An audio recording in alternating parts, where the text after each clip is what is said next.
দর্শক সমর্থনকে চাপ নয়, অনুপ্রেরণা হিসেবে ভারতের বিপক্ষে ফাইনালে কাজে লাগাতে চান অধিনায়ক মাশরাফি। আসরে ফাইনালের আগে স্বাগতিকদের চিন্তার নাম একটাই, সাকিব আল হাসান। উরুর পেশিতে পুরনো ব্যথা বেড়েছে তার, যদিও চিকিৎসক বলেছেন ফাইনালে খেলতে পারবেন তিনি।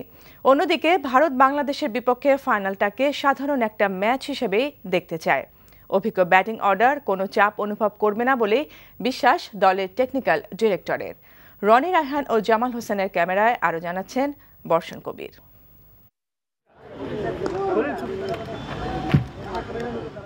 দীর্ঘদিনের বন্ধুত্ব, তাই খুনসুটির সীমানাও বাঁধনহারা। যুবরাজ সিং ও মাশরাফির এমন সৌহার্দ্যপূর্ণ সম্পর্ক দেখলে বুঝার উপায় নেই রোববার এশিয়া টি-20 শ্রেষ্ঠত্বের লড়াইয়ে দুজনেই আছেন প্রতিদ্বন্দ্বীর ভূমিকায়।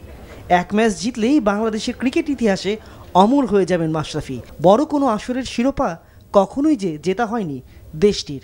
তীব্র এই আবেগের ফাইনালকে নিয়ে আশাবাদী অধিনায়ক। আমাদের জন্য বড় একটা ম্যাচ, এটা ঠিক আছে। আমার শেষটা বা শুরুটা এখানে ইম্পর্টেন্ট না, বাংলাদেশ ক্রিকেটের জন্য very big match. So will do our best.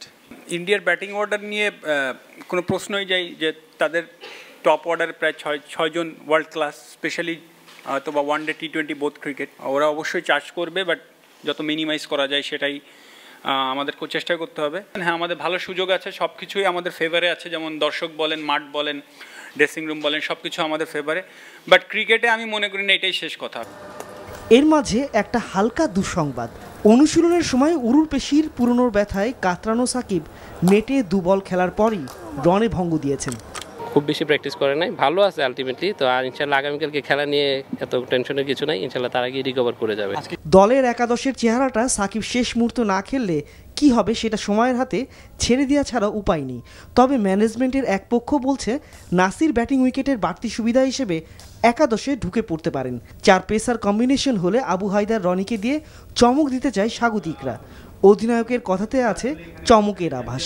There is no winning combination, এই কথাটা আমরা কখনোই বিশ্বাস করি না। এবং আরেকটা জিনিস বিশ্বাস করি না, সেটা হচ্ছে যে একই রকমভাবে চলা, যেটা আমরা ফিল করি যে অপোনেন্ট এবং উইকেট দুইটার উপর ডিপেন্ড করে আমরা প্রস্তুতি।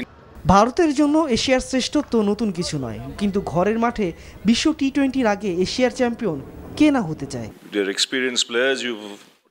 আমাদের অভিজ্ঞ ব্যাটিং লাইন আপ আছে, ফাইনাল নিয়ে কেন আলাদা চাপ নেব? আমরা এই আসরের প্রতিটি ম্যাচই নকআউট হিসেবে খেলে সফল হয়েছি। রোববারের ফাইনালেও একই ধারায় আমরা খেলব। টি-20-তে এখনো পর্যন্ত ভারতকে হারাতে পারেনি বাংলাদেশ, যে জন্য ভালো খেলার সঙ্গে ভাগ্যটাও নিজেদের পক্ষে দরকার মাশরাফিদের। গত 3 বছরে টসের পরিসংখ্যানটাও এই ফাইনালে এগিয়ে রাখছে ভারতকে। যতবার ধোনি টসে জিতেছেন ততবারই ভারত এসেছে জয়ের হাসি। সেদিক দিয়ে মাশরাফিও চাইবেন টসটাই জিততে আর হাসিটা স্বাগতিক দর্শকদের মুখে নিয়ে আসতে, একই সঙ্গে ইতিহাসটাও গড়তে। দেখাই যাক শেষ পর্যন্ত হাসিটা কার মুখে শোভা পায়। বর্ষণ কবির, এনটিভি নিউজ, মিরপুর শেরে বাংলা স্টেডিয়াম, ঢাকা।